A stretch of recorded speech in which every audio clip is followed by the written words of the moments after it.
The At Your Insta podcast is brought to you by Comic Town. Check them out at www.comictown.net or search for Comic Town Gaming Center on Facebook.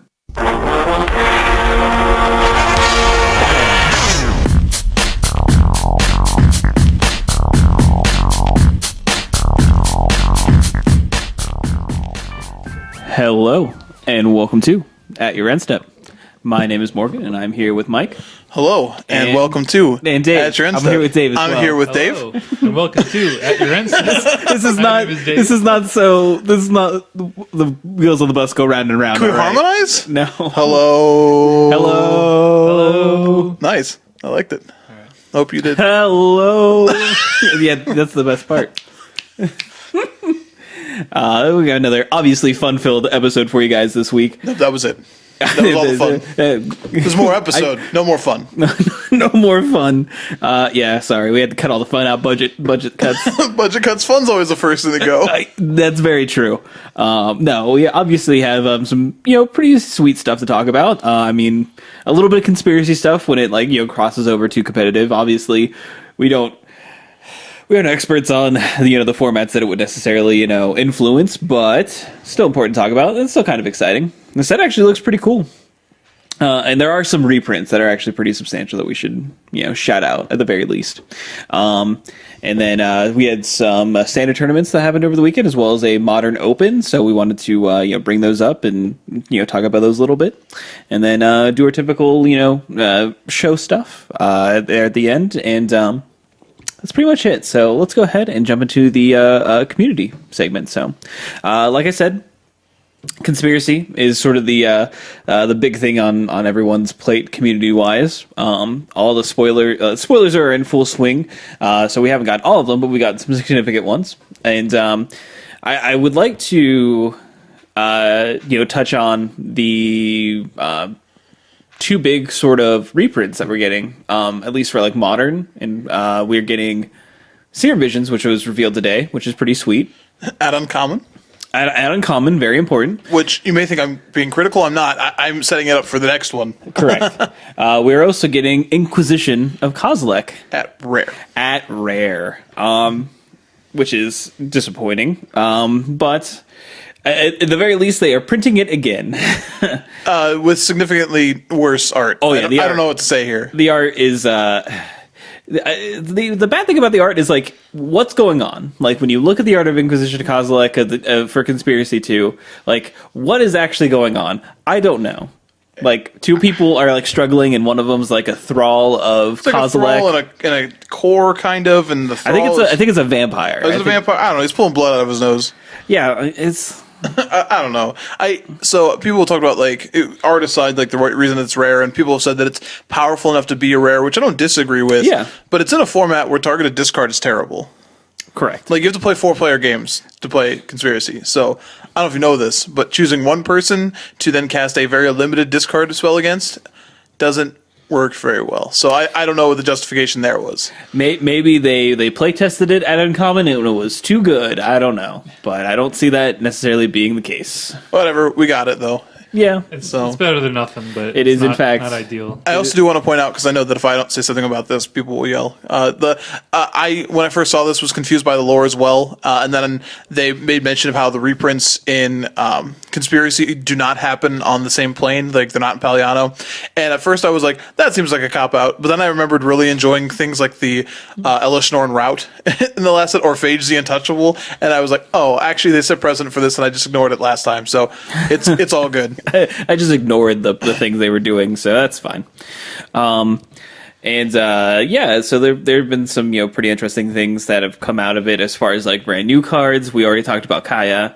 We got our second Planeswalker, which is sort of different than the last time. Dak was the only Planeswalker in Conspiracy 2, right? Conspiracy 1, right?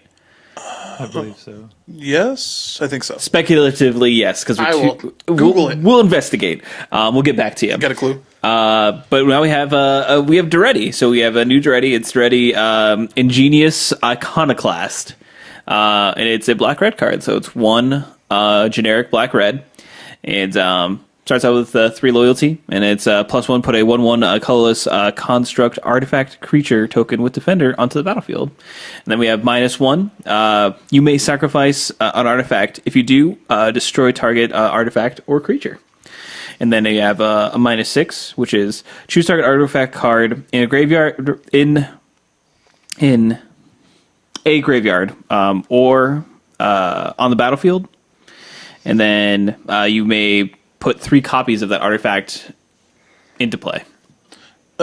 There's only one Planeswalker in Conspiracy. Okay. I really do like this card. Yeah, I mean, like, I think it's weird to have such a artifact-centric Planeswalker in black-red, but he does kill things, so he has to be kind of... Killing a creature is like the only justification for being black. But Yeah, because he was red before in his original iteration. But it's interesting. I think it's good. You know, there's some places like, you know, this is a really cool like cube card, I think, and especially like Combo Cube, which we've played many a time, and like that seems pretty good. Lots of good artifacts that you could -6 on. I posted in show chat that you could live many dreams with this card. I think this card's close to playable in Eternal as well. Dak Faden saw play mainly based off of its interaction with artifacts, especially in Vintage, but also in Legacy. And this card has an interesting interaction. There's a couple of decks that are in Vintage that are very, very artifact heavy and may enjoy being able to throw things at people or get extra fodder. I know that Forge Master, called out the Forge Master, right? That is a card that really enjoys having artifact tokens that can sacrifice to, and I don't know, that deck might have a lot of things that want copies of it. Yes, I know it's traditionally colorless as far as the deck, so I do think that a 3-mana walker with abilities that are like this may have a chance. So I like that the ultimate you can pick something in the graveyard. Yeah, it's kind of sweet. It's like you're like, oh, you know, Or Sundering just Titan in the Goblin Welder. graveyard. Oh, cool. We'll just put 3 of these into play. Yeah. Yeah, there's definitely some nifty things that you can really do with that card that seems pretty cool. Seems like it might be worth. We do have some other cards that we'll likely be seeing on the battlefields for Legacy and Vintage. We have Sanctum Prelate, which is another one we got today, which is 1 white for a 2/2 human cleric. And it is, it says, as Sanctum Prelate enters the battlefield, choose a number. Pick a number. Any number. And it says, non-creature spells with converted mana cost equal to chosen number can't be cast. So it's Aether Vial, not Aether Vial, excuse me, Chalice of the Void on a stick. As I said, Pretty much. this card comes in carrying that Chalice. Yeah, you said it was this Crunk Cup? I Yeah, believe? Crunk Cup. Who wants to drink out of this chalice? Nobody, apparently. No one with converted mana cost of 1. But I spent so much money on Crystal.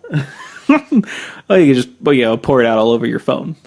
You got that This commercial. Are fun. that sweet Samsung phone. So yeah, I think this and the next card we'll talk about sort of both seem to slot into Death and Taxes. Yeah.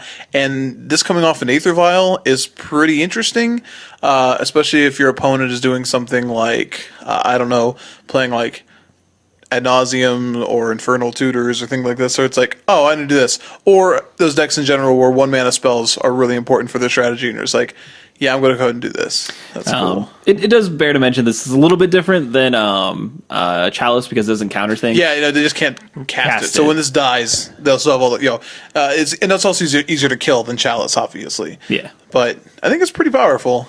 Yeah, and unlike Chalice too, you could name a higher number and not have to pay more mana. So Yeah. you could name like 5, then they can't force a will. That's hot. Or like cast Ad Nauseam. I don't know. I'm sure that'll come up at some point, but I'm yeah. sure 1 will be the more I mean, common 3 number. against the Show and Tell decks seems pretty good. Yeah. I mean, So- I think there's a lot of applications. I think it's a powerful effect. Yeah. And yeah, I mean, I think this type of effect is something that does already see play in Eternal Right. formats. So It's going to be fighting over that 3 slot though. I mean, historically in that deck, you had things like Blade Splicer and Flicker Wisp, and now you've got Sanctum Prelate, and now you have to figure out how you play all those cards with our next card. Correct. Our next card is Recruiter of the Guard. Get it? Oh, Yes. wait, no, he hasn't read it yet. You'll get it.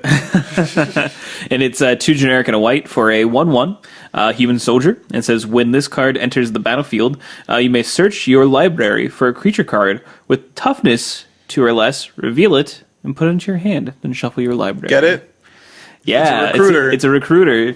It goes and gets things that are 2 or less. have something that it has to do with 2 or less. Very important that this does not work with Painter's Servant. No, it's a 1/3. It's got that big butt. You know what it does work with, though? Ball lightning. I'm just saying, it's 6/1. It can get all the ball lightning it wants to get. Sure does. Correct. Yes, you can do that. You can. I think the only thing stopping like ball lightning plans from working in Legacy was the lack of like suitable tutor targets. So like or tutorable effects, I should say. So like now you have one, you can go get all the ball lightnings and the spark troopers and the Hellspark Elementals. Hellspark elementals and the Yeah. what's the 5 The green ball lightning? Thunderblast or whatever. Oh man, that one has a Groundbreaker. groundbreaker. There you go. Yeah. You can get the 8/0 fun fact. Ooh, Oh man. yeah. The only 0. Well, I guess it's not the only 0 toughness. Oh yeah. No, you can The go only get- 0 toughness that doesn't come into play with. You can also counters get on. Hangerback Walker and like endless one off of this. Now, granted, so could the other one, but I don't Very care. true. But yeah, I mean, this is another card that obviously Imperial Recruiter already sees play. Now does have a direct combo sort of implications with it. You can get Imperial Recruiter. You can. There you And go. then the Imperial Recruiter can get a Recruiter of the Guard. Oh my gosh. And then it's like if you have a Learn in play, you just get like 8 of them. Yeah. Yeah, I didn't even think about Aloran like Then getting you another search for your effect. combo piece. So like this probably doesn't get played in Aloran though, because in their main combo guy a 1/4. The guy that like bounces creatures is a 1/4. yeah. So it's a little awkward, but Yeah, no, it's fine. it's fine. I was just kidding, but I mean, I think you have to look at everything, but it's nice because like now, like people were saying, like how many Sanctum prelates do I run in Death and Taxes? Possibly 1. Yeah. Like if you can hardcast this guy and keep your vial on 3, and the sky's the limit. The 3 mana is the limit, actually. Like Yeah. it's, like, I think I was on 3. But. So, yeah, this is a new card but I think these sets, like, a lot of times really pump those Death and Taxes. We've had, like, a lot of secondary, like, set releases that have just, like, had insane mono white cards. So, what was the Flash 2/2 for 2? Banisher Priest? No, that's not the name of it. No, it was a 3 mana Containment priest. Yeah. Yeah. That card was. that was a pretty busted. commander, right? Yeah. Yep. Yeah. I just looking at these reprints, I just saw Burning Wish. I didn't see Yes. one earlier. Yeah, Burning Wish is going to get that sweet reprint as well. There's a couple different wish effects in this conspiracy set. There's also the creature, the 3/3 that Yeah. lets you essentially wish for a card that you've drafted spell. So I'm liking the way this set looks. There's some weird cards. We're not going to do a full like breakdown of like the different keywords and stuff, but it does seem like there's some interesting stuff. They're playing around really hard with the conspiracies. I mentioned the cards in show chat today. Spike Hit. Did you guys see that card? Yeah. The 2 mana equip creature gets +1/+1 and has all names of non-legendary creatures in addition to its name. I just want to see this card equipped to something in Moto. That's all I want. This is paper only though, right? I don't care.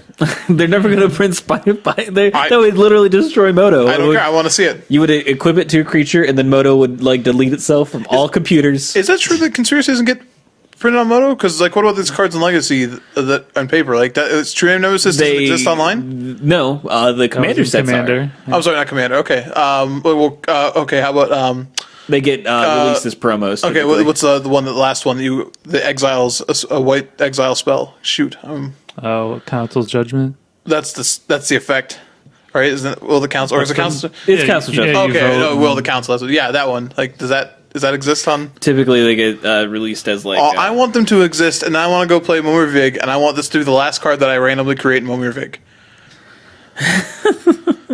I'll look to see like how Council's Judgment is released, but you guys can carry the. No, I guess I just didn't. I'm sorry if I sound fairly if I sure sound that stupid. they're- I just wasn't aware of this, but I feel like I know that you can't play the games the way you're supposed to, so that makes total sense. But if they're going to put cards in there that are specifically meant to like shake up older formats, then it just seems really odd that there's like no avenue.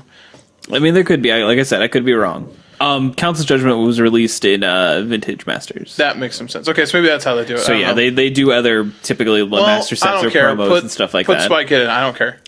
they're not gonna do it. So they have a new conspiracy that what was the one from the original set that was like you have to play with all the cards that you draft, but then all your lands tap for anything, right? Yeah, it's WorldNet. So that was sweet. They have a new one, a new version of that, Sovereign's Realm, which is a conspiracy that lets you so your deck can't have basic lands in it, and your starting hand size is 5. But during your turn, you can exile any card to play a basic land from outside the game. And they tap for any color. They tap for any color, yeah. You know, so you're just playing like Mental Magic, kind of? Well, I don't need this card. It actually, interesting enough, sounds like Battle Box. Yeah. Lower hand size, can't draw any Battle lands. Box. Right. So, but yeah, it's pretty cool. That's yeah, a mythic. there's some cool effects on these. There's Morgan and I were just talking. This weight advantage is a conspiracy that makes all your creatures Duran. So you could have Doran the Siege Tower and weight advantage in play, and your deck would be called Duran. If you don't know what that is, it's like a assault formation. Your creatures. I thought you meant it's a band. Also, Hungry yeah, like sure. the wolf. Okay, your creatures assign combat damage equal to its toughness rather than its power. Right. Yeah. So and like things like Monstrosity's back, which is cool. Yeah. I've only seen one card with it, but I don't know, the set looks fun. We had a lot of fun drafting the first conspiracy, so there's nothing in the set so far that's made me go, oh, well, if anything, some of these things, they're really pushing further. So I think, some of the cards that have specific, like, do this when they draft them, or blank, there's a ton of those now, and I think for Cube people, it's going to be sweet. Yeah, Cuban, there's some really choice, Commander reprints as well, which I think is, I like Burgeoning being a reprint. I know that card's pretty expensive in Commander, and then, Desertion. Very choice, reprints to kind of see come through and, have, new foils available and stuff like that.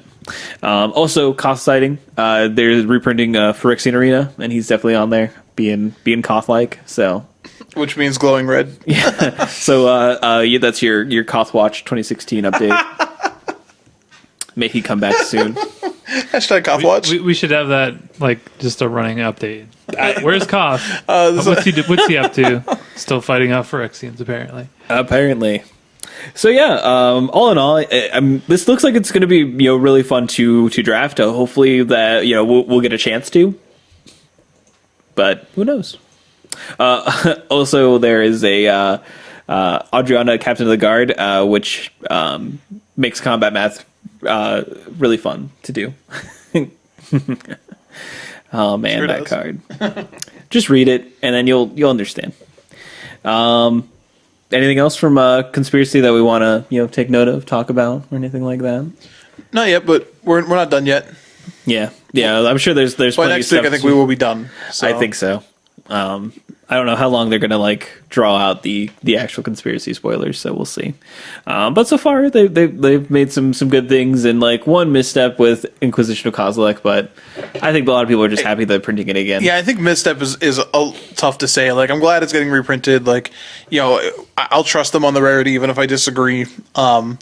The art is terrible. I won't back away from the art's terrible. But I think you mentioned, Morgan, this does mean cheaper foils. So if you were looking for an alternative foil, hopefully the art will be worse, but the foil will be there. Yeah, no one will want the foil of this, right? Even the original conspiracy, people were said, "Oh man," and the foils shot up really high, and then they settled for a while. Some of them were kind of high still again, but really a lot of the foils of cards that were super expensive really did drop in price that first conspiracy. So maybe it happens again. Yeah.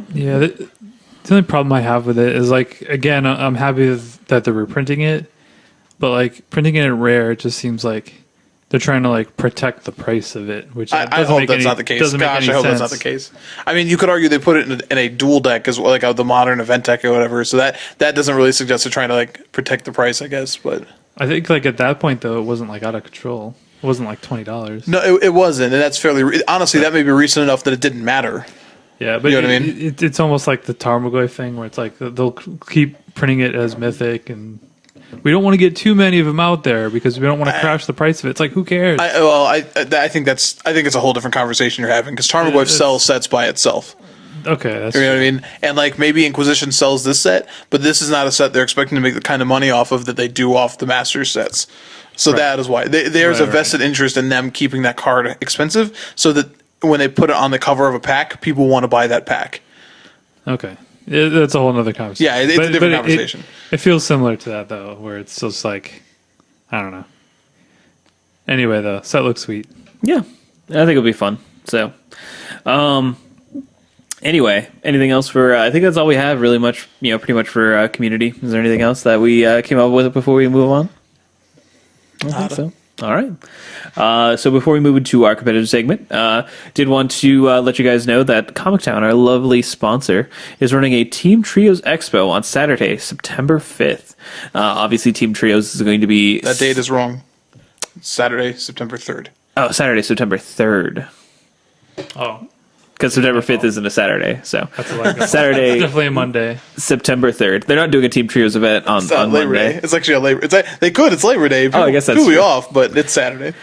Saturday, yes, September 3rd. Come compete in your and for over a come compete for over a cash case of prizes. Gosh, case of prizes as well as invites for the winter. Classic, yeah, the Winter Solstice, the Winter Classic finals in December.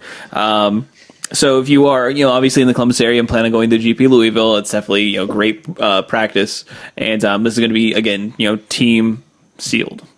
And it's honestly, the cost is $60 per team, which is actually insane when you think about like it's $210 a team in Louisville. Now I get it, you get playmats and stuff, but this is if you just want to come play Team Sealed, which is a great format, price is insane. Oh yeah. And the start time is 10 a.m. Registration usually starts at 9, which is an hour beforehand. So, show up early and get prepared to battle in some Eldritch Moon / Shadows over Innistrad Team Sealed. I think the name of that game is Who Can Build the Insane Emerge deck and then 2 other okay decks. Yeah, I mean, basically. I mean, and a lot of time that's just how like Team Sealed shakes out. You have one insane deck and then one medium deck and one so-so deck. But let's move on to competitive. So, like I said, over the weekend we had a couple of GPs that were standard, and then the Modern Open in Syracuse. And then let's go ahead and take a look at GP Rimini. First, it was standard, a total of 899 players. Couldn't quite get that 900. Just one person short. And I'm going to get all these names wrong, just so we all know. When I saw the winner's name, I was like, oh, Morgan will have fun with this one. It's Arnie Hushenbeth. Yeah. Hushenbeth. That's what I'm going to go with. Not bad. Shh, Beth. Playing Band Company. And the top 8 of this... I don't know what happened in Rimini, but man, there's not a lot of diversification there. Nobody watched the Pro Tour. Apparently. There were 6 Band Company lists and then 2 blue-red Thermo, Fever Visions decks. Lucas Blowhorn shows up in the top 8, playing, Blue-Red Burn, because apparently he was off it. He was off Black-White. Yeah, if you don't think the guy's got range, like this is the next week. He hasn't played this deck. Like, Yeah. And he's coming. I mean, it's like the week after being in Australia too. So it's like his sleep schedule's probably all messed oh up. no, like if you paid attention on Twitter, all the pros have been talking about how like I think it was like BBD was like took a nap today, woke up 8 hours later, wasn't sure what to do. didn't know what day it was. Yeah, I was like, And we also see that Shoti Asoka and Peter Sucharek showed up in the top 8. And then Andrea Mangucci and Martin Dang showed up in top 16. So congrats to them. So I do want to talk about at least a little bit about each of the blue-red spells decks that showed up, because they were a little bit different than what Pedro Carvalho was playing at the Pro Tour. Mainly Storm Chaser Mage. Like, this was the guy to play apparently this weekend over Thing in the Ice. We see Blowhorn as playing 4 of them over Thing in the Ice and Jace, technically. Jace has been moved to the sideboard in his list. And then the other list, I'm scrolling down to it, piloted by Simon Enkels, Yeah, sure. Ankles. Was playing 3 and still playing 2 Jace main. So yeah, what I know that in Pedro's latest article on his channel Fireball, he did say that there is a potentiality that Storm Chaser Mage could be better in certain matchups, but you could try it out and see what happens, but your mileage may vary. Certainly, it does seem like Flyers are pretty good still against Bant Company. And in this one doesn't, like, even if they flash into Spell Queller, like, it's not trading. There's no, you're not going to get your guy eaten except for, like, by an Avacyn. So that makes a lot of sense to me. Jace, like, is fine, but is unspectacular still, unfortunately. And what's really interesting is that Jace is the only thing in the deck that dies to the front side of a Kozilek's Return. Yeah. And there were a lot of those running around at the Pro Tour, so it makes a lot of sense to put in 2-3 toughness creatures and start from there. You also see a couple cards making like small comebacks, notably in Simon Ankle sideboard, Sphinx's Tutelage. Yeah, that's such a sweet sideboard plan. So, in a lot of these decks, you see things like a Gold Knight Castigator show up as to be something you can put in against control decks as like a sort of an aggressive card that they might have a hard time dealing with a lot of like Grasp of Darkness and things running around.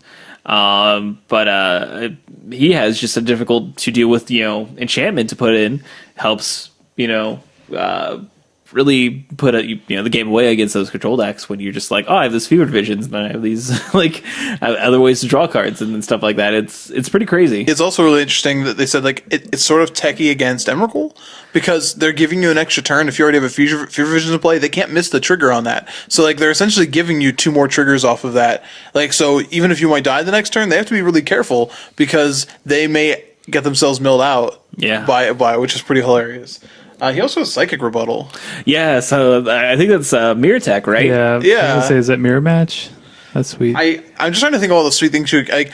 Obviously, like you could counter like discard effects from other decks. That would be sweet. I was thinking of. I'll make sure I'm reading the card correctly. Yeah. Counter, or you could counter Dromoka's Command if they try to make you sacrifice your Fever Visions. Which is kind of cute. Like you have to copy the same mode, so hopefully the other mode was good. But that's kind of cute. But yeah, I think it's definitely there for the mirror and like countering, like a burn spell and then like getting a copy for yourself. It's pretty sweet. And honestly, like spell mastery here is a joke. Like you're gonna have it. Oh yeah. So it's fairly easy to turn that on. But yeah, I was looking at these sideboards being like, oh man, there's a lot of fun stuff going on here. Can we just talk about like the sweet interaction with Collective Defiance if you choose like the Wheel of Fortune effect when you have a Sphinx's Tutelage in play? Oh my god, yeah. Oh yeah. Like, I'll discard like 4 cards and draw 4. Yeah, there's Sphinx's Tutelage I think is pretty sweet. I really want to try it out as a sideboard plan. I think like with our local meta, it might be fine, but I haven't been to FNM in a while, so I don't know what's going on over there. But I think it's pretty sweet, and I think this is definitely a way to to take this blue red burn a deck into a different direction, and it's certainly viable. So, do we want to talk about any of the Bant Company lists? I really didn't look at them. The only thing I will mention, I guess, is like you look at like Shota Yasuoka had an Elder Deep Fiend in the main, and we'll see that sort of mirrored. When we come to the other GP in Portland, where you had Paul Rietzel really showing you the power of Elder Deep Fiend, and a card that I don't think not every one of these decks has them. And in fact, trying to see if any of the other ones do. But you saw like Subjugator Angel at the Pro Tour out of LSV's list as like a mirror breaker, and playing Elder Deep Fiend in the main is sort of one of those mirror breakers where you can just force through a lethal attack when your opponent isn't expecting it. So it's kind of nifty. So that's the only thing I think I would mention. As you see these decks trying desperately to find the edge against each other, I feel like, Tentacle Doctor. Yeah. Was there anything stand out in the top 16? So I just want to talk about, 15th place, we had Marek Hansky. Was playing White Red Humans. Looks like a pretty standard list, pre-Pro Tour. However, it has 3 Stitcher's Graft in the main, which is the 1-cost equipment with a 2 mana equip cost, give the guy +3/+3. when it attacks, doesn't untap during its controller's next untap step. And if you unattach it, then you have to sacrifice the permanent. This isn't really a card that I thought about in White Red Humans, though it kind of makes sense, and it's pretty sweet with always watching because your guy never taps. Yeah, it's pretty swell with always watching. Yeah, your creature never taps if you're attacking that way. So I don't know. I mean, I don't know if that what pushed him to a top 16 finish, but it's definitely an interesting addition. Yeah, I think other than that, it's pretty standard. It's got the Needle Spires and Reckless Bushwhackers on the sideboard. So, but yeah, I kind of saw that. I was a little surprised just to see White Red Humans to begin with, and I was like, oh, new cards. Yeah. No, I think that's a pretty good call out. I heard like a little bit of like murmuring of that being like a potentiality, but it is certainly a good combination if you have you're always watching and then a Citrus Graft, and you're just like, well, we'll just keep doing that. And plus, there's almost no downside. Most anything they're going to target your creature, like they kill target your creature with, is going to kill it anyway. Mm-hmm. Well, Reflector Mage. That's the only thing that's a little awkward. That would be the awkward thing. How did what? I mean, if they bounce it, then you don't have to sacrifice. You don't have to. Okay. No, because it's when the trigger resolves, a creature's already in your hand. Gotcha. So. Okay. Well, then never mind. Well, I was wrong then. But I mean, Reflector Mage is still a good Magic card. Oh yeah. It kind of makes sense because with that card, I know we're kind of probably talking about this more than we should, but with that card, it allows you don't have to go wide. Like, you can actually play this slower game where it's like you only have to play like one or maybe two creatures out there, and then one of them's going to be huge. And they're going to have to deal with that or just get hit for 5 or whatever. It also makes your Griff Spoons even better. Like, yeah. As hard as that is to believe, he's only running the 2, I think, there, because how many effects like equipment can you actively run? Yeah, you right? can only have so many non-creature spells. But man, you can literally build your own Baneslayer if you really want to, so it's pretty sweet. So. Awesome. Most everything else, sort of seemed like a little bit more of the same from the Pro Tour. It's so much Band Company. Lots of Band Company. Day 2 had 31, or almost 32% Band Company. That's rough. Yeah, I felt bad. So I thought Sam Stodd, he wrote his article on Friday about diversity, like deck diversity and standard, and how like he was hoping the Pro Tour was sort of fixed a little bit. He wrote that on Friday, and then like GP Ramini, 6 band companies in the top 8, and I was like, spoke too soon. Yeah, it was kind of discouraging, but it was kind of cool to see like Blue Red Spells, a deck that had done very, very well in the Pro Tour, kind of show up and prove itself to be like, hey, there's something interesting you can still do in this format. Yeah, that deck's definitely not a flash in the pan, and we saw we talked about some of the innovations to that. Even just a week after the Pro Tour. So it'll be interesting to see like if people continue to evolve that deck. I hope so. I mean, I like it. That's what I've been playing in Standard on the rare occasion that it's not good in at least in Central Columbus. It's not necessarily a great time for Standard. There's really not much outside of like FNM that you could really do to play Standard pretty consistently. Since PPTQ season's modern, and the only events that we're really trying to test for is Team Sealed. We ready to move on to GP Portland? Sure. All right. So GP put a bird on it.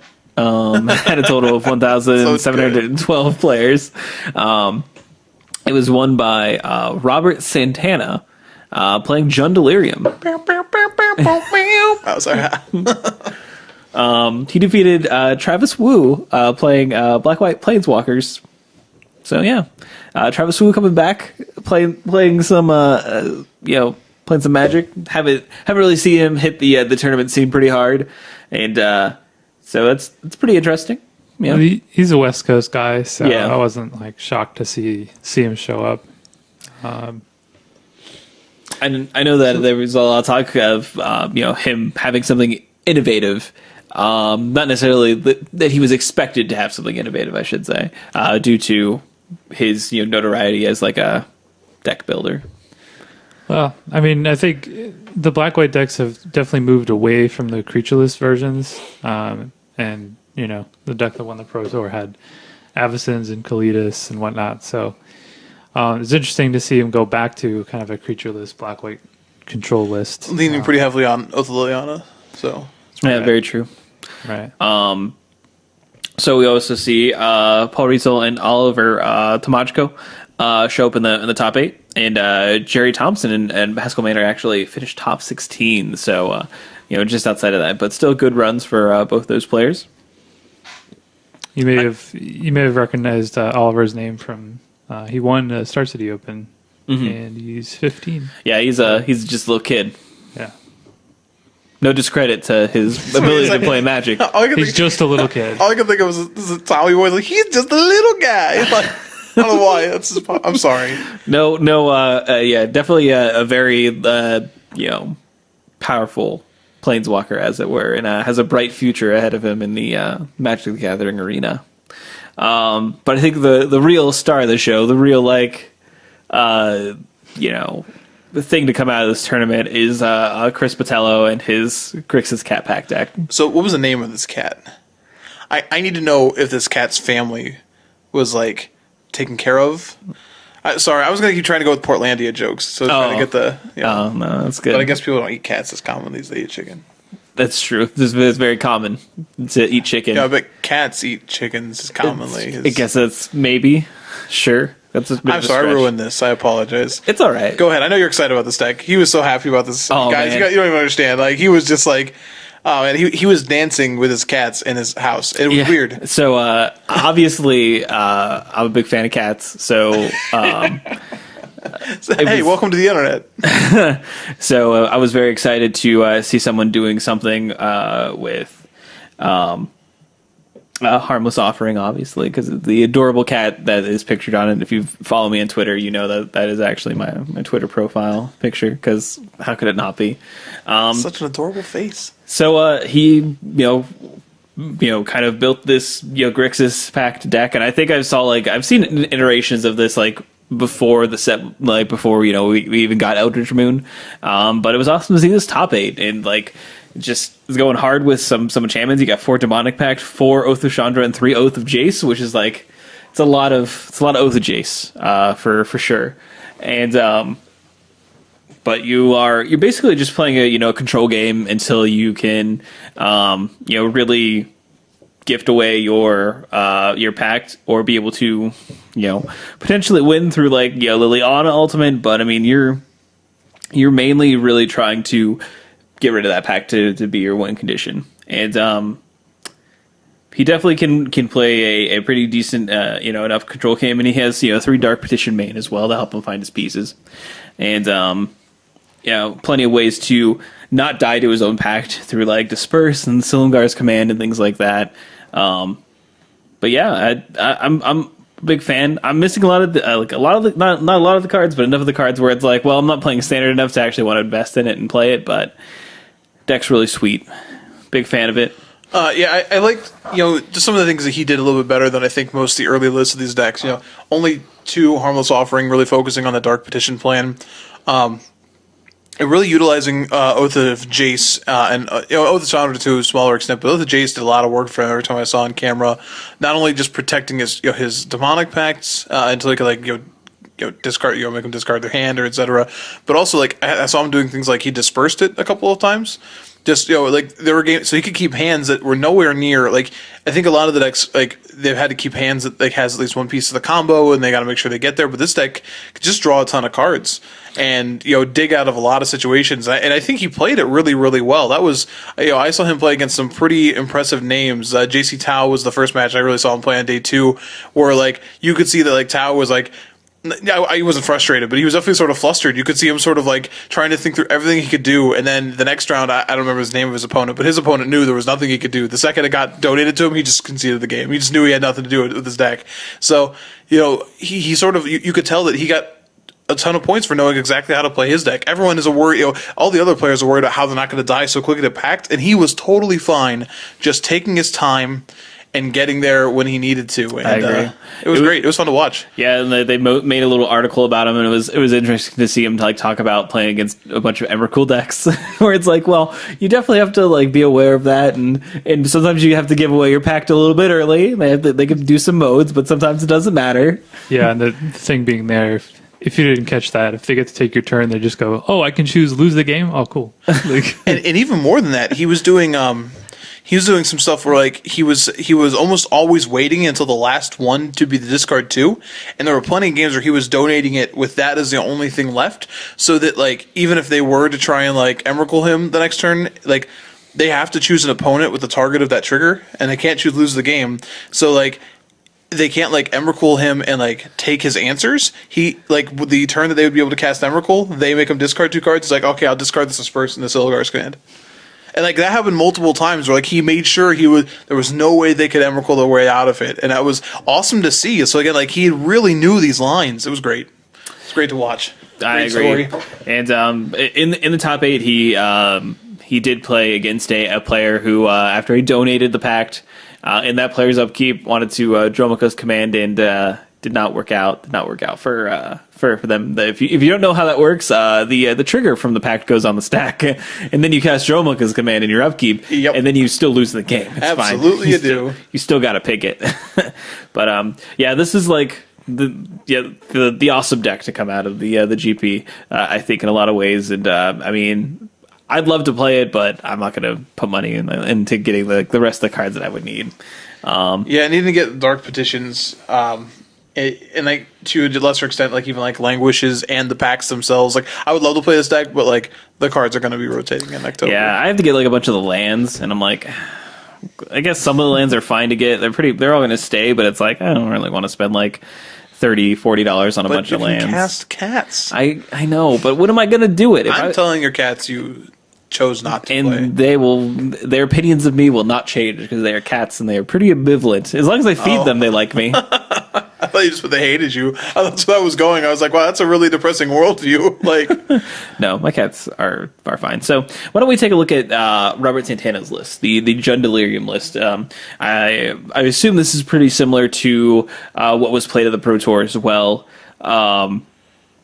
So this is them, kind of going into a third color to play things like Kozilek's Return with creatures like Emrakul, as well as Distended Mindbender, which is another one of the sweet spot, Eldrazi's that causes that return to flashback. yeah, we sort of talked about a similar list. All the other emerged decks, especially those at top 8 of the Pro Tour, got a lot of obviously a lot of the spotlight. But one of the decks that was sort of hiding in the good standard list was Joel Larson's 8-1-1 Jund Delirium deck, and you can sort of see the pieces of that here, especially the Extended Mindbender. Like that card does a lot of work, especially when you were trying to win the Emrakul Mirror. Yeah, very much so, yeah. But yeah, I think this deck is pretty sweet, and we see that something that is kind of picking up is To the Slaughter showing up as a 2 of instant in the winning list, and this is an instant speed way to potentially deal with planeswalkers that are kind of annoying. I'm sure I imagine that this had to have picked off some planeswalkers in the finals.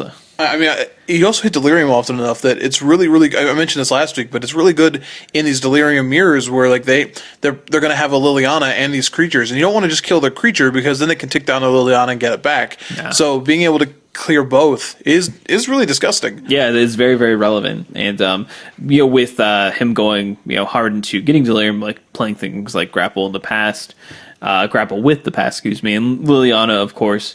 And Mindwrack Demon has a 1 of, but still counting towards that. And Vessel, your Delirium count, is going to be pretty consistent as far as that goes. So, yeah, I think the deck's pretty sweet. And yeah, I don't know really much else to say about it other than it's another way for you to Emrakul your opponents.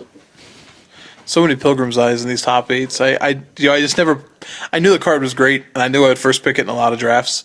Did not expect to have somebody sleeved up in top 8s of GPs and Pro Tours. Very true. Yeah, I mean, being a creature and an artifact, goes a long way in helping. And a 2-for-1. Like maybe just a 3-mana 1/1, but it is a 2-for-1.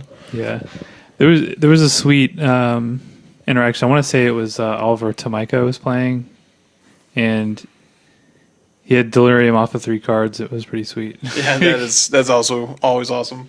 That's pretty insane. Another thing I want to shout out in the sideboard is the Dragon Master Outcast, which is pretty awesome with all the ways you can get back creatures. So even if they kill it, you're like, well, that's fine. He'll be back. It did work in the top 8. Yeah. Too.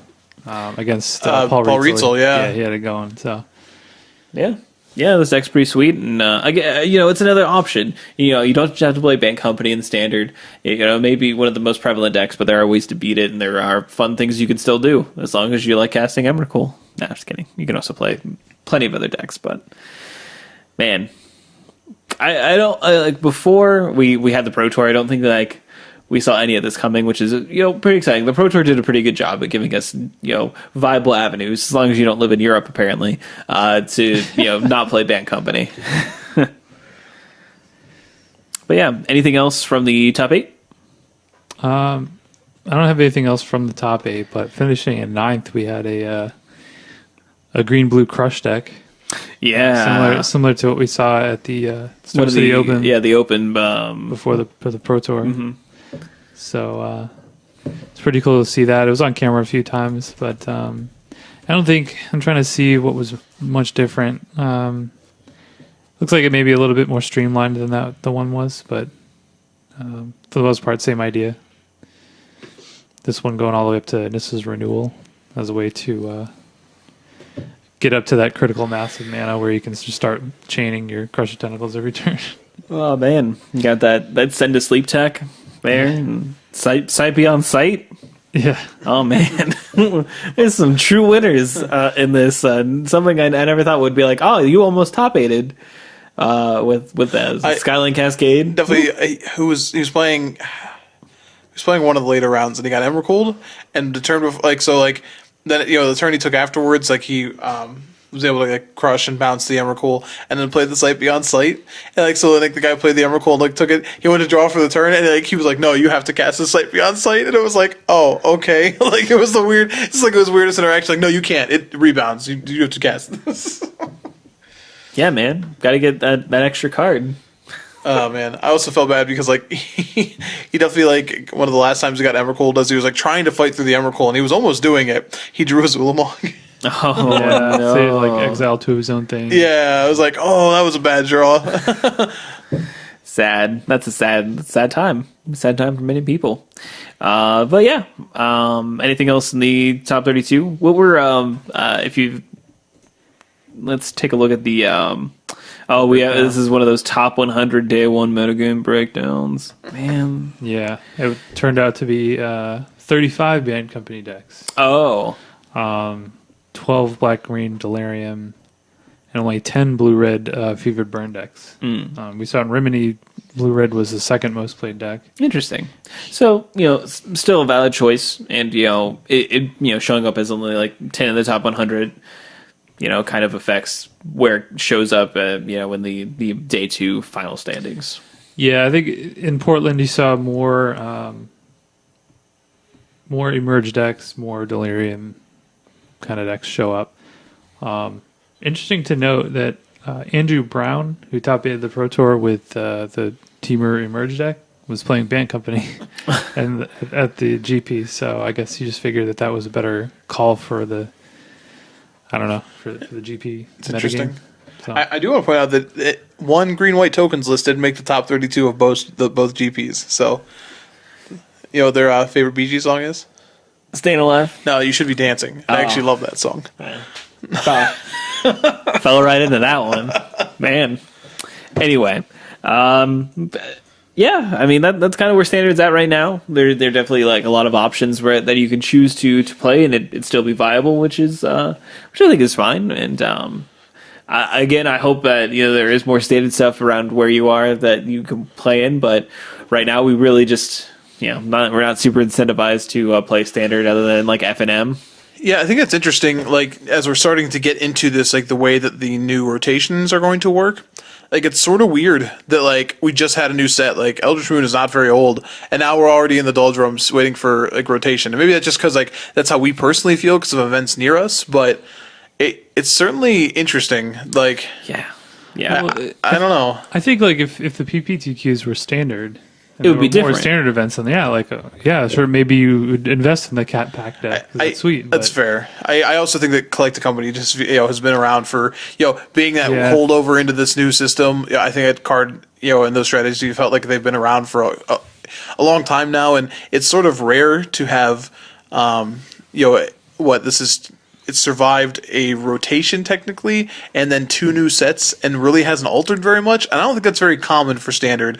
Decks, you'll see like shells of them, and the shells have to change, or they but not this one so much. Like it survived a lot of change in the format to just get better.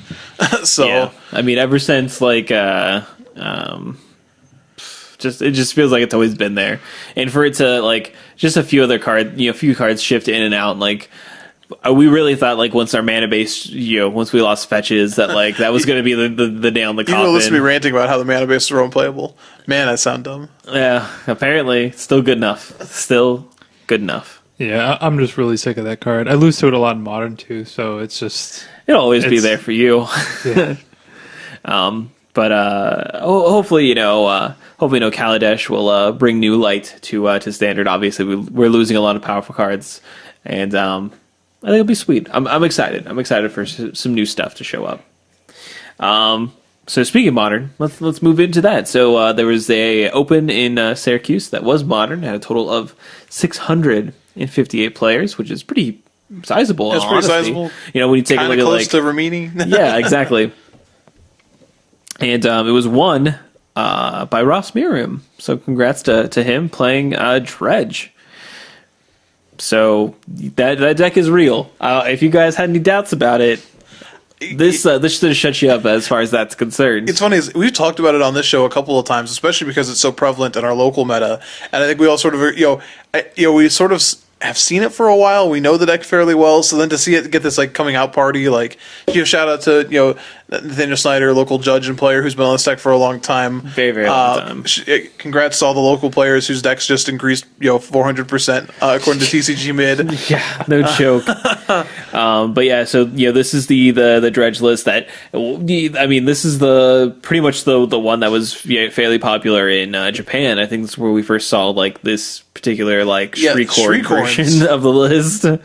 Man, Shriekhorn. Never thought that card would just be like, oh yeah, Modern powerhouse. modern playable. Snap it up. Oh man, how much are these worth? I wonder how many of these I have. Nah, these are not the winners. They're out of stock at 35 cents. That means they've gone up 10 cents, which is like 30% of their overall cost, and they're sold out. They might restock at 50 cents.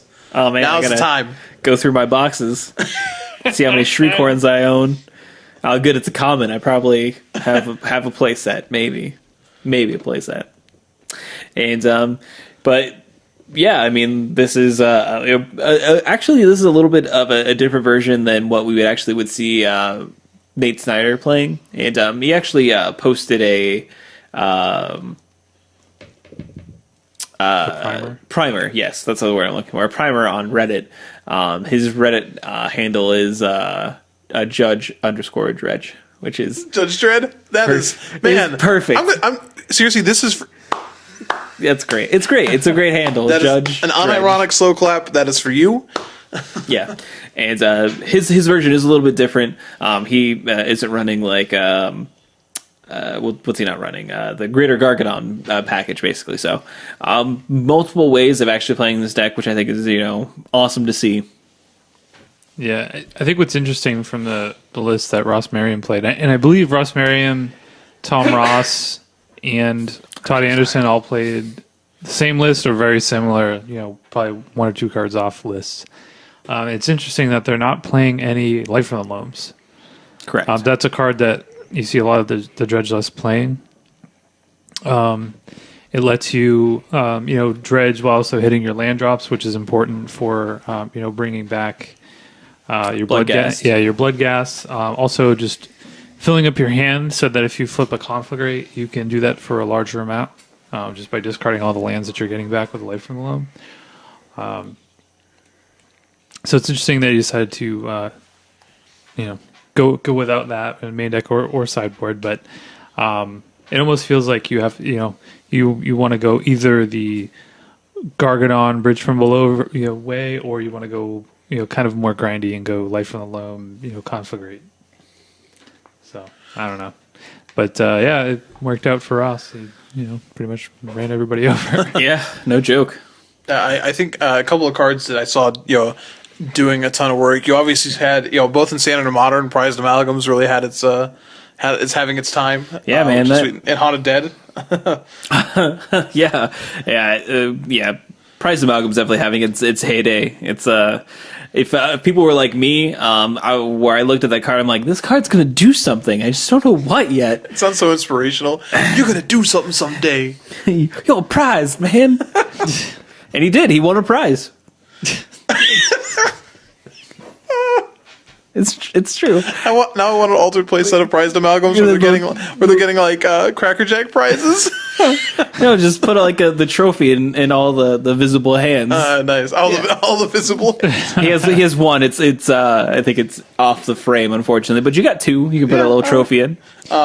Speaking of prize, how many Hunnits did Ross win? Many Hunnits. Okay. Congratulations. The Hunnits total grows over the weekend. That is fair. I also want to point out, it's only one of them in the sideboard, but Collective Brutality. Man, I watched Tom Ross on camera almost single-handedly beat Burn with that card. Was able to pitch dredge cards into his graveyard, kill his opponent's Monastery So Spear, gain 2 life, and make him discard a spell. And it was backbreaking. It was the literal difference. And it was like, oh my gosh. So yeah, I don't know how many you are actively playing in this deck, other than the one they have on the sideboard. But man, this is the kind of deck where that card can shine. Where forget the madness interactions in Standard. That's not going anywhere right now. But if you have cards like Dave, I think you mentioned before, you could play this in the Griselbrand deck because they want to put cards. Have cards that you want in the graveyard. And when you're pitching a Guard Grave Troll to this card to get an extra mode, you feel pretty good. For sure. And in the finals, Ross defeated Matthew Volts playing Red Green Breach. So condolences and congratulations to Matthew for his finalist. And his second place finish. But we do see Chris Anderson playing Jund, showing up in third place as another notable name. And then Tom Ross, obviously, in sixth, playing Dredge. Andrew Boswell showing up seventh and playing Jund as well. So there's a lot of Jund in the Modern Open when we kind of take a look at it all in all. Dredge was sort of the breakout, but man, Jund is there and prevalent. Which is pretty surprising. Jund has been, the most. It's always one of the there. more popular decks in Modern, anyway. I feel like we could have a whole conversation about Jund by just saying the word Jund. Probably. All right, so Jund, and Really, Jund the Jund. Jund. Can I talk about the blue-white control deck for a minute? Yeah. This was surprising to me. Yeah, so I want to point out something I think we've mentioned on here before, but here's a blue-white control deck again. You'll see no Thopter Foundry or Sword of the Meek here. People complain about the way that Wizards handles, banning and unbanning a Modern.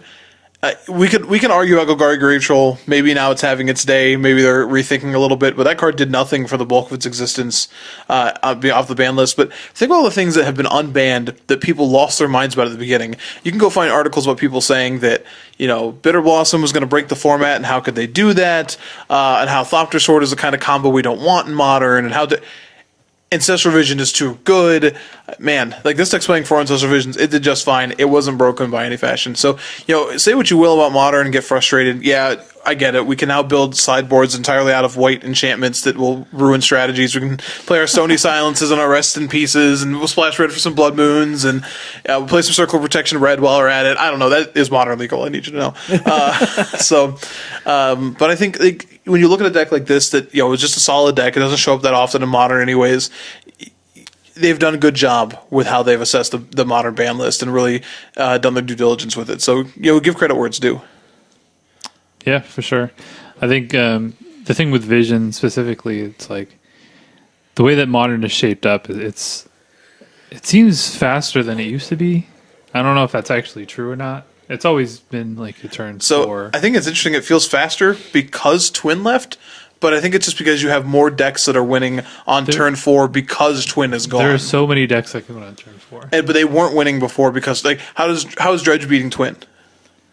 Right. It's not. It just literally Just wasn't. Like, oh, that's cute. All these things. So I think that's sort of interesting that like they may have in fact increased metagame diversity like they wanted to by banning Twin, but they may have sped up the format in doing so. Right. But I mean, I've played several Ancestral Vision decks, and there's so many games where you just don't even get to unsuspend it. You're just dead. It's so weird, and I agree with you on that because like. So there's a bunch of games you never get to resolve the first one, but then there's this weird dichotomy where like any game where you get to resolve the second one, you've probably won. So like it's really weird. I could totally see a lot of draws out of Dredge just on this weekend alone, where it's laughable. He went turn one, suspend Serum Visions, and died before he could get there. Now I will say I think that he's playing a lot of Wrath effects, and that's one of the cleaner answers to this deck when they start when they get a really really fast start and expend a lot of resources. You can buy a lot of time. With a Wrath effect, maybe like if they don't have a bridge from below. Well, I mean, yeah. If they have bridge from below, like what are you even doing? Like, I mean, oh, cool. Like, all right, it's not like your creature list. You can definitely make sure that one of your creatures dies. Yeah, you get 5 creatures. This deck can also just play time or Rest in Peace for now on out of the board. It does. I'm not saying like they can't do anything, but like I don't think a Wrath is. Oh, it had Rest in Peace. Good on them. Yeah. I mean, to be honest, like I said, maybe they can reset fairly quickly, but based on all the decks that we saw, like Anger of the Gods, obviously is the better Wrath right now, based on Prize Amalgam and stuff. But not a lot of the decks, had any way to any of the quote unquote nut draws that these decks had, where they had like multiple prized amalgams on the battlefield by turn 2 or 3. There are only a couple decks in this top 8 and top 16 that could ever do anything about it, and this is one of them. I'm not saying it's like the best thing in the world. Obviously, they can come back, but having a way to sort of hit that start and then start playing your game, like if you turn one suspended a Visions and you got to survive to turn 4 and then resolved your Visions and played a Wrath effect, you may very well be able to actually win the game now. You might have enough resources to start dealing with the threats as they come back. Whereas a lot of decks, like even like Jund, they get to turn 4 and it's like, oh well, there's just too many guys on the board. This Liliana doesn't do anything. Right. So I guess so while we're talking about Dredge, and that really was kind of the talk of the tournament, we saw it was considerably more a part of the metagame. We can look at the metagame breakdown. The metagame breakdown. Dredge was the third most represented deck with 5 copies, but I think 2 of the 5 top 8'd, and then another couple were in the top 16. So right, it's been doing well online.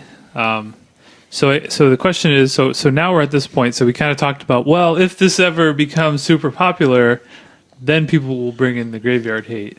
Now, these lists do have ways to get around it. We saw Ross had Nature's Claims and things like that in the sideboard. What do you think is the best way to beat Dredge, other than just specific, strict Graveyard Hate? Well, okay, so if we're going to rule out, I think before we start this conversation, it's important to note that one of the things that does hurt the deck's popularity is almost all of them had 4 Leyline of the Void in the sideboard, and they're all bringing those into the sideboard matches. And let me tell you, I need you to know, if they both play a Void on turn 1, a game is terrible. It's the worst thing in the world to watch. Don't do it. It's unhealthy. But if we're ignoring like the fact that there's already a ton of Leyline of the Voids in these decks, that Rest in Peace is an easy answer, and obviously that. So I assume you're ruling out things even like Relic then is not as an answer. Yeah. I'm just saying, like, I mean, obviously going forward, you're going to want to have some kind of graveyard disruption. So whether that's Relic, or if you're playing white and you Rest in Peace, or if you're playing black and you have Leyline of the Void. I guess technically you don't even have to be black deck. Sure. But so let me answer your original question then. I think racing it is still the best option. We didn't see very many things like Suicide Zoo here or like Affinity. Those Affinity's been on a downswing for a while now, but man, you have to have a really, really good draw with this Dredge deck to beat an average Affinity draw. You really do. Like that. If Affinity is racing you, and it has cranial plating with gaining any bit of life, or it's just weird that like Infect was in the top 8. Now you could argue that Tom Ross was playing Dredge, so no one was there to play Infect. But like I feel like you just want to race them because some of the games are going to be blisteringly fast, some of the games they'll be just fast, but a lot of these aggro decks are always doing what they're doing, and this deck doesn't really play removal that does anything. Like it has some stuff out of the sideboard, but in general, if you were planning as to like assemble a Voltronic creature, I think Sam Black even suggested Boggles for the Invitational as an option, because again, the deck just doesn't have a lot of ways to interact with it. And even like its army of big guys, if you have a 10-10 with, you know, a Daybreak Coronet on it, that race is irrelevant. Like you're not gonna get there. So I think that's the way to look at it, and we'll see how the format sort of reacts that way. What do you guys think? I think Boggles is like a stellar choice, right? I mean, like, you still have issues with Jund probably being like, kind of a toss up. But man, Dredge is just like not having a good day, especially if they like play like Spirit Mantle or whatever. They give some like your creature protection from creatures. Like, whew, yeah, slap that bad boy on there and you'll just get in. Got a stew going. Yeah. And I think even to that point, like I'd even argue that like Burn. Now we saw Tom Ross beat Burn, and he had a really average hand. He had to draw pretty well to get there. But if they don't see a Nod of the Bone, which don't get me wrong, Nod of the Bone is an insane sideboard piece against those decks. But if they don't see that card, again, their interaction is just purely based off of their draw. You know what I mean? Like, do they hit the Dredge piece in time? You know, and if they stumble at all, the Burn deck can capitalize. Additionally, while these mana bases are better, they're still full of things like Mana Confluences or City of Brass effects, and you can definitely see hands like that where they'll end up between a fetch and a shock and a couple activations of their Mana Confluence. They've done 4, 5, 6 damage themselves with their mana base, which again these aggressive decks can really take advantage of. So you didn't see many of them. You saw Infect in the top 4, and I think the Infect deck lost to the Breach deck, didn't it?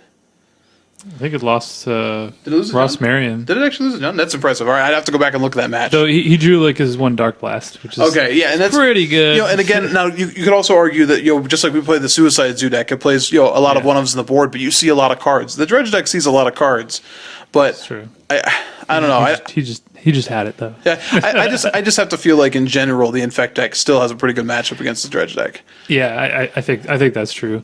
I think you're right. I think the best way, if you want to consistently beat Dredge, you definitely have to be proactive. Like if you're like this blue-white control deck, if you don't get a Rest in Peace, like there's just no way you're going to hold it down. Like you might be able to like buy yourself some time, with a Wrath effect or something like that, but or even like Jund, like you can't 1-for-1 the Dredge deck.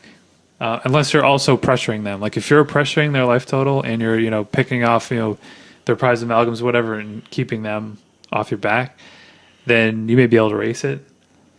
But if your plan is to just I'm going to try to control the game, sweep the board, and it's just not going to work. They just keep coming back. Deck definitely cannot beat all these Dredge decks. Living End. Sorry, guys. Yeah, Living End is like, man, what do we do? Come on. How many creatures have in your graveyard? Oh, I don't want any of those to come back. Well, no, but everybody's gonna be playing Graveyard Hate now, and they're like, "Oh, come on!" So yeah, we're the only Graveyard deck. You didn't even really have to worry about it because it wasn't that great. So they can't beat Dredge, and they also can't beat the Hate against Dredge. I'm sorry, guys. It's not your fault. Splash You had the short end of the stick there. So I would say Anger the Gods could be a way to combat this Dredge deck as well, but we see Matthew Vols has 2 main deck ones and another one side, so up to 3. And I'd have to see how that finals played out, but a couple things though. So one, you have to draw it, which he didn't. He just died. But also the Dredge decks that have a Gargadon plan. That's their way out. They either just, if they don't have Bridge from Below, then they just sack their creatures so they don't get exiled, from the Anger of the Gods, and their Gargadon's that much closer to coming in. Or if they do have a Bridge from Below, then, I guess the tokens would get swept up, but, I mean, it's just not. Yeah, I wonder, looking at the Breach deck, like, it's got some natural defenses. Sakura Tribe is a pretty awesome way to get rid of bridges.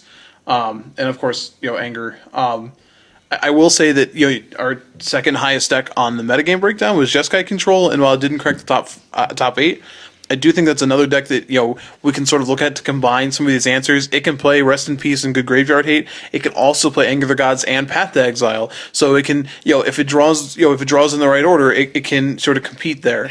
It also I just has don't- maybe not, but I know what you're saying. It has some tools, but again, it suffers from just being really slow. Like if you hey, like Nahiri gets it done.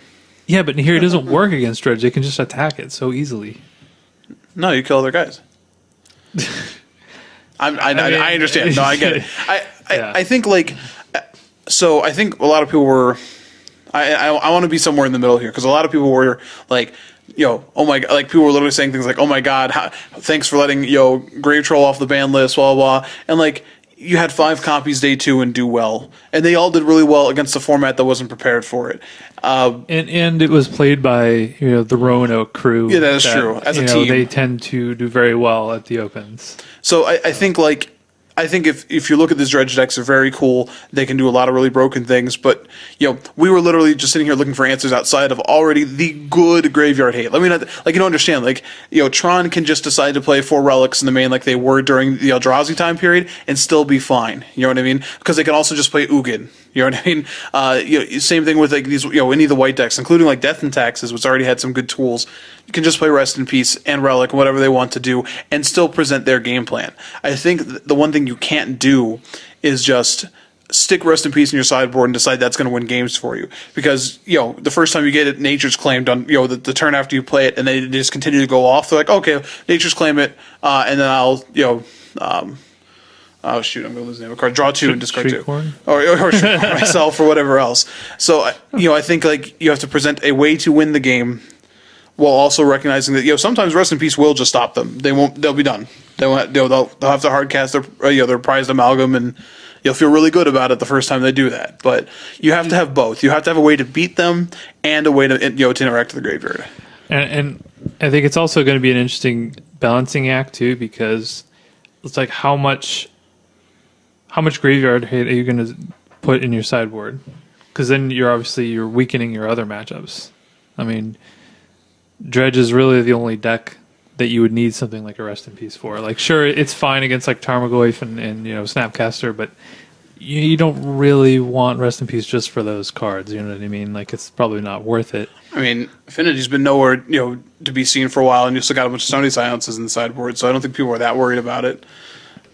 It's true, but it'll just be interesting to see like how much hate people decide to dedicate. But I think the best way to the go next Modern Open or the next major Modern event, it's going to be way too much.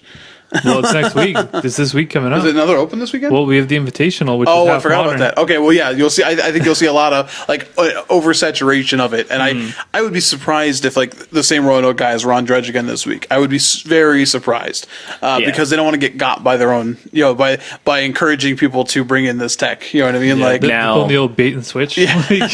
Now, I do have to say that if they are on that, then that could just be bonkers. Like that could just be busted. I think it is very, very good. But if you watched, I watched a bunch this weekend, and there were a lot of like draws where like they were winning 2 out of 3 in their matches, but like a lot of the games they lost, their deck did nothing. Like it was just garbage. So I think there's that to consider as well. It could definitely be subject to like awkward draws or like mulliganing a lot or like having very slow draws. Yeah, like you know what I mean? Like, hit you don't like get that 8 turbo Dakmor dredge. a Dakmor salad. You get like a Dakmor salvage instead of like a Stinkweed Imp. Like it Right. really changes the dynamic of those first 3 turns. Right. And that's what I'm saying. Like if you're playing something like we play Death Shadow Zoo, like we can pressure them so hard where like they could be dead by the time they even get going, really. So I don't know. I think if I were playing in the Invitational, I would be playing Death Shadow Zoo.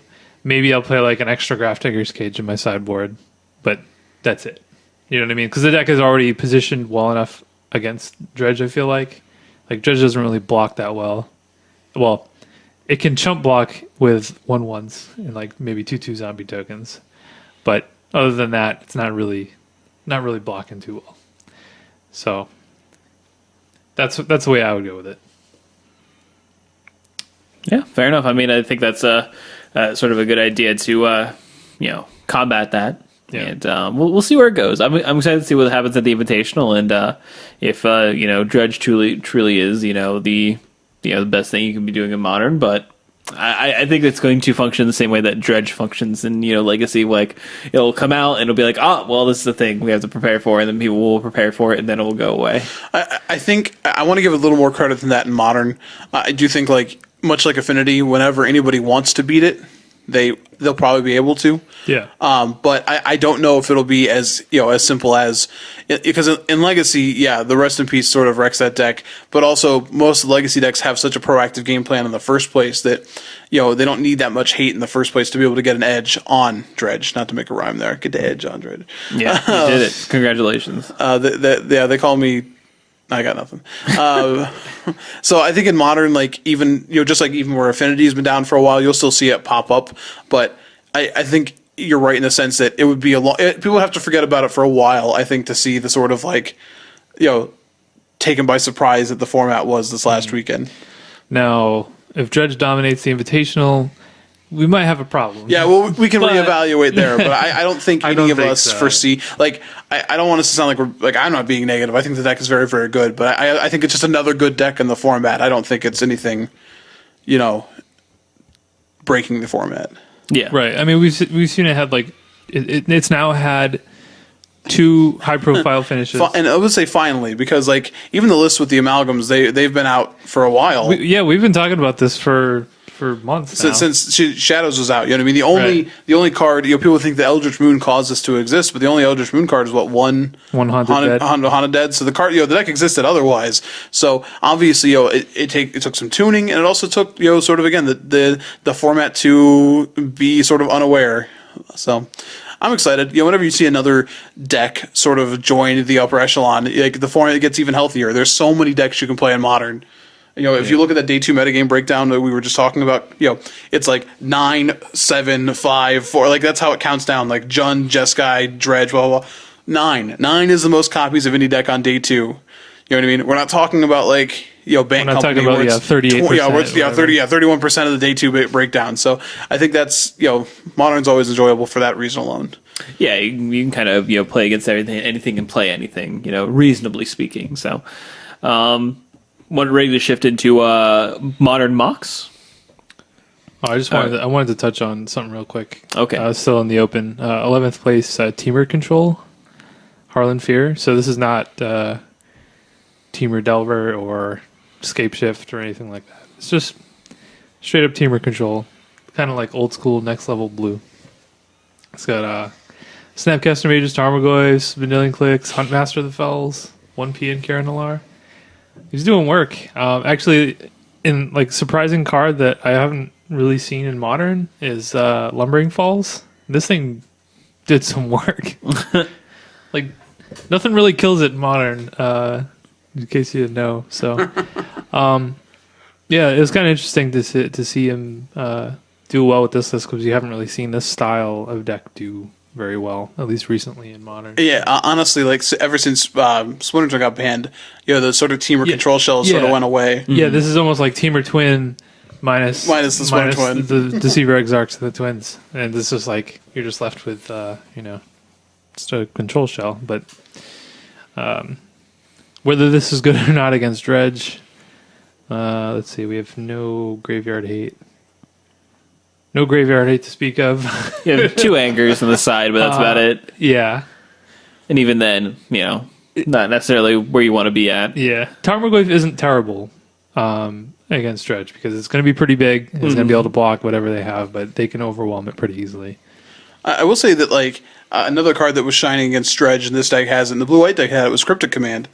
If you can get any, in this deck does it better than the blue-white deck did, but if you can present any sort of board state where tapping down their team becomes like a tempo play as opposed to like a purely defensive play, then it's pretty gross because then it's just like, I have all these Tarmogoyfs, tap and you took all this incidental damage from your lands and I bolted you a couple times and tap your team, you're dead. And I think that's important to note.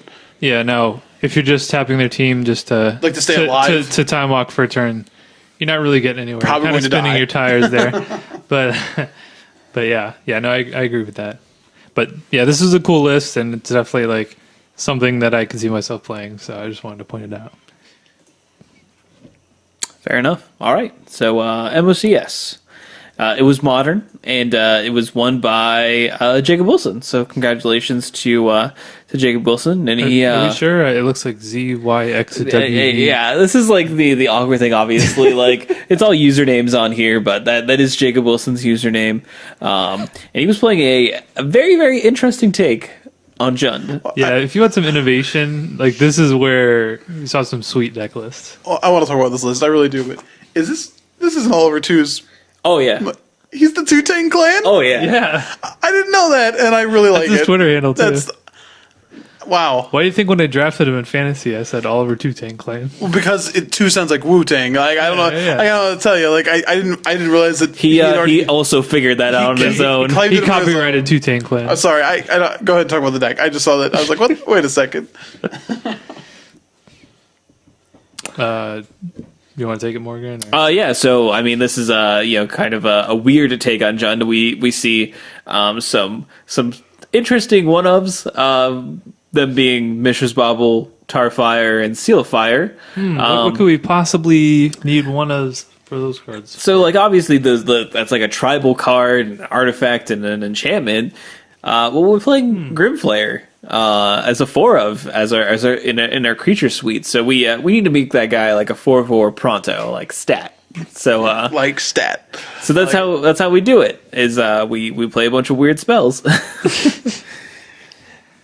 Yeah, I mean that is the the payoff that we see.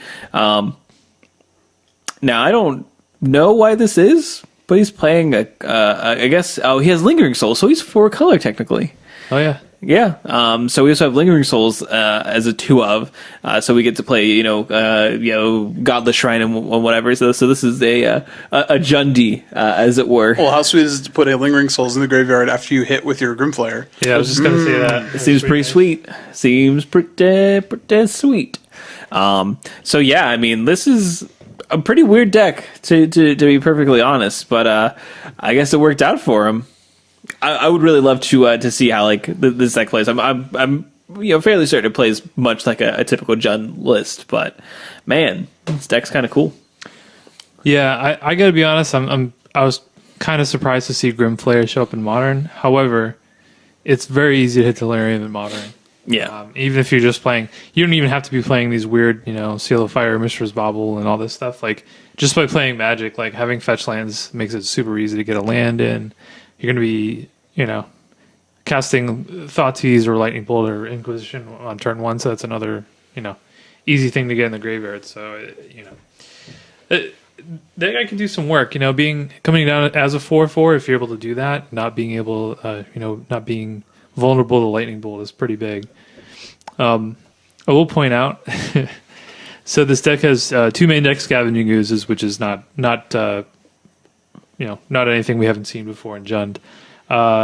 He definitely came prepared for Dredge, though. You see the sideboard? So we have a 3rd Scavenging Ooze, 2 Golgari Charms, which those exile the graveyard, right? no, that's they Rakdos don't. Charm. Oh, my bad. Though I think it actually is decent, right? Because -1/-1 is good against Dredge, too. Yeah, 3 Nile Spell Bombs. yeah, them spell bombs though. Yeah. I was That's, thinking of Jund Charm. Uh, You could play that, Gen too. if Charm you want or to. Rakdos Charm. Yeah, Rakdos Yeah. Charm. Yeah. Certainly a pretty sweet deck, and I don't know, like maybe you'll see this going forward, but man. So another thing that I noticed here in the box is Affinity is definitely here if you're looking for it, and Merfolk.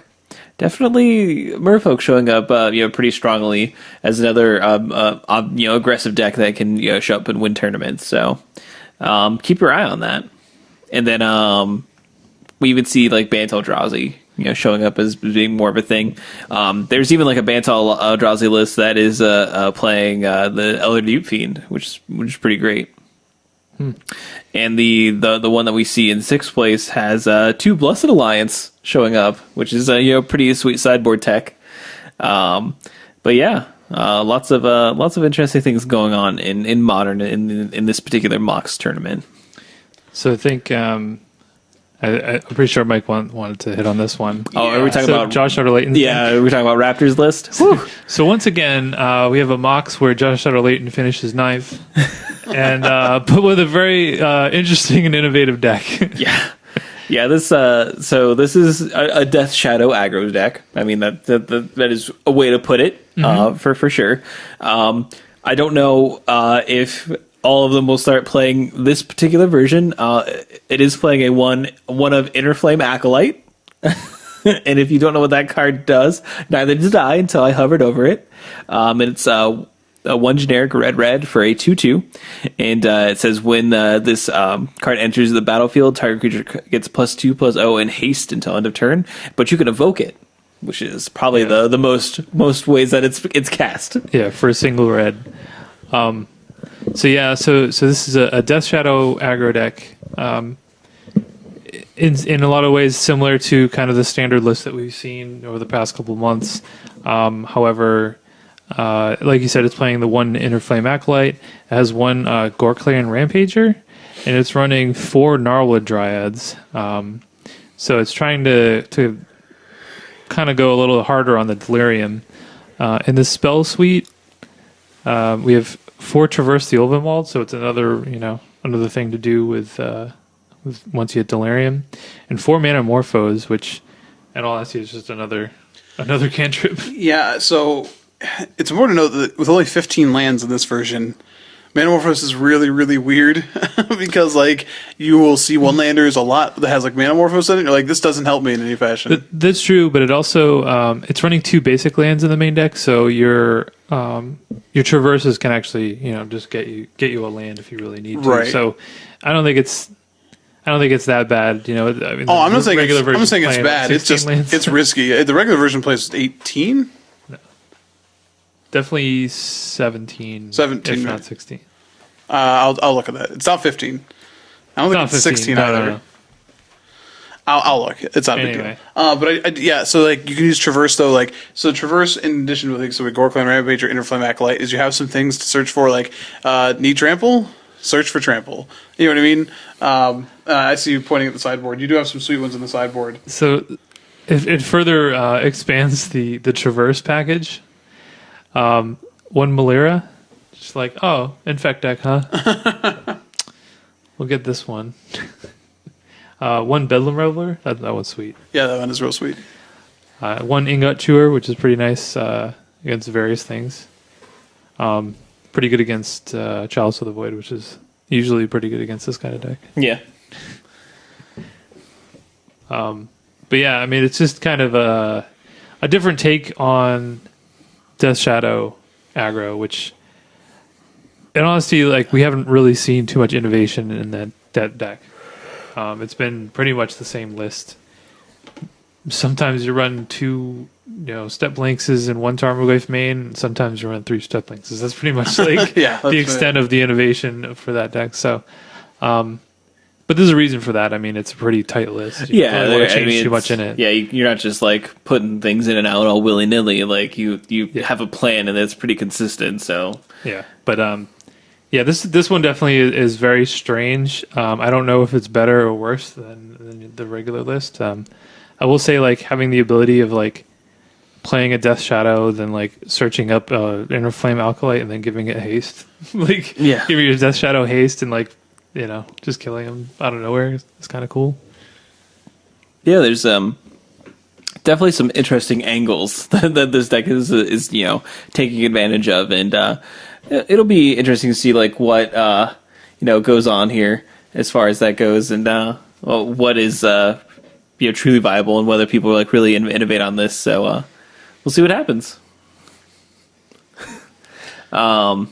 Anything else? Any other sweet lists that we saw? I just kind of looking through. Oh, I did want to mention one. It was there was a Tron list actually that was playing. What? It was a green-white Tron list that showed up at 13th place. Played by what that sound effect was that you made. I don't want to say this name out loud. SQLUT. That is I can't think of his name now. Platinum Pro from New Zealand. Jason Chung. Oh, okay, yeah. Yeah, that that's guy, I like that guy. He does cool interviews. Your motor name's terrible though. A couple of things I want to point out here. So 10th place, Bolovo, which I believe is Tiago Saporito. He's playing Merfolk. One main deck relic had presented us 3 more on the board, so he came prepared. I thought Morgan wanted to talk about his list. He did. Okay, I thought, all right. Sorry. He didn't want to just mention there was a green white Tron list. I think he wanted to talk about it. Okay, yeah, you can talk about Green White Tron. I thought you just wanted to say, like, cool, Green White Tron. No, I just made poop sounds because I don't care about it. So this is a little bit of a bend on the Green X Tron list. So we see 4 Path Exile and 1 Fog and show up. That's the Joe Lisette special right there. Yeah, the 1 Fog, and we see Emrakul the Promised End kind of show up in this list as well, which I think is fairly interesting. We see a cut of a Ulamog for it, and I think for the most part, if you're playing like Tron, I think about 10 is what you're going to be paying for Emrakul on most instances. But you know what? It doesn't really matter. You have these lands that come together and make 7 mana by themselves. It's fairly easy to cast Emrakul anyway. But I thought that this list was pretty interesting. And if you want to, this list has 3 relic in the sideboard, but it's not hard to put Rest in Peace into this particular build. I'm not sure There's 2 Rest in Peace in sideboard as well. Oh, I didn't see those. So 2 Rest in Peace as well. So it's another list that can be prepared for a dredge metagame if you need to combat that, I guess. But Dave, you can keep talking about the list that you want to talk about. Oh, that's all I was going to say. Oh, okay. About Merfolk is just that, main deck relic and then 3 more to go up to 4 plus 4. Yeah, I mean I think relic is like just one of the go-to answers. Like it's so easy to pretty much put in any deck, and it always provides something, whether it is something that is actively destroying someone's graveyard for profit or just drawing a card. So yeah, another cool deck we have here is in 11th place. So this is the handle is TWOP, and I feel like I should know who this is because I see this. I see this all the time. They were ones to play like that Eldrazi ramp deck early on in like Battle, and did well online and stuff like that. So I forget the actual name of the person though. Yeah, it's probably somebody that we would know, but I don't know who it is. I know they're primarily a Moto grinder. Oh, okay. As far as I know. But this is a what is it? A Mardu control. Yeah. Like it's like a Mardu Nahiri deck. So it plays 4 Liliana the Veil, 4 Nahiri. Of course, has the 1 Emrakul, the Aeon's Torn. 4 Wall of Omens, and then it's just kind of a bunch of removal. Terminates paths, bolts, go for the throat. Dreadbore, Anger of the Gods. Has a little bit of discard in there, 4 Lingering Souls. And Crucible of the Worlds. What does that even get? Let's see. Crucible of the Worlds. I guess you just get Tech Edge, fetch lands and 1 Tech Edge. Yeah. And Ghost Quarters. And Ghost Quarters. Okay. It also makes like Nahiri pretty nifty because then you can discard lands and play them. Right. Yeah. And same with Liliana as well. It's pretty nice.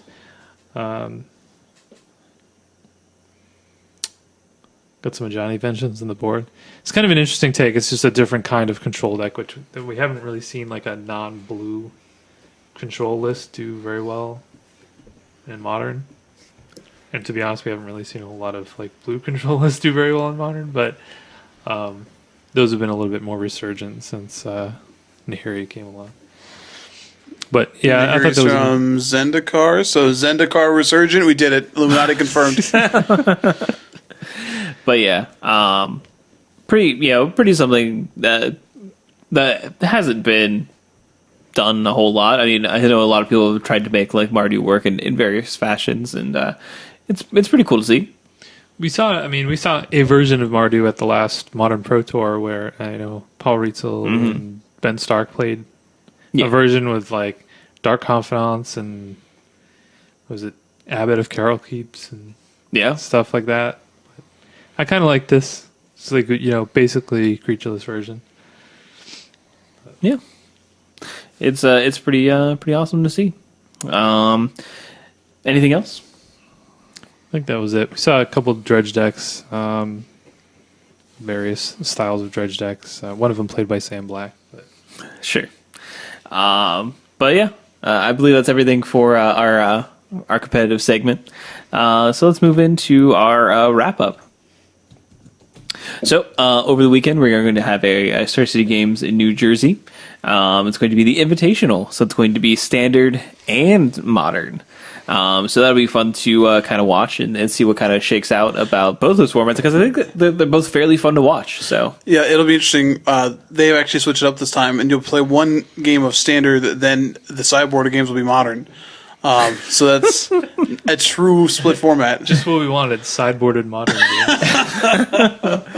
I mean, like, you can always just cut to the chase. It's fine. So you saying like you still play your standard main deck, but you have a modern sideboard, so you're just bringing like Blood Moons. Okay, so I guess I should be more specific. So standard main deck game 1 with a standard sideboard. Then Okay. it's modern main deck game 2 with a modern sideboard. And then game 3, you shuffle the decks together Oh, okay. and you just sideboards play and everything. Everything. You just Yeah. play a giant stack of cards. Just play 150 card So decks. hope you win all your matches 2-0.